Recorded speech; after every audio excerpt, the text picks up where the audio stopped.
کہ اللہ تعالیٰ کو پسند ہے کہ آپ اس کے آگے جھکتے ہیں، آپ اس کے آگے سجدہ کرتے ہیں. ایک تو یہ وجہ ہوتی ہے.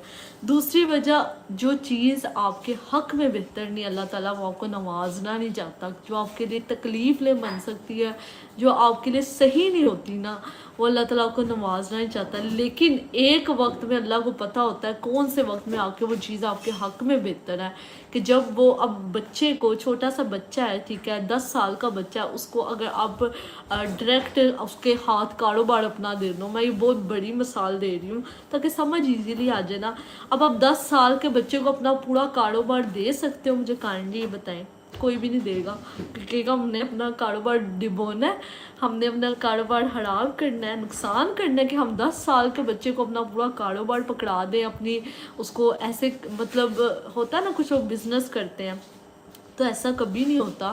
اللہ تعالیٰ آپ کو سکھائے گا، اللہ تعالیٰ اس وقت کے لیے آپ کو پریپیئر کرے گا، پھر آپ کو وہ چیز دے گا. اور پھر وہ کہتے ہیں نا چاند چاند لگا کے اللہ تعالیٰ آپ کو وہ چیز دے گا.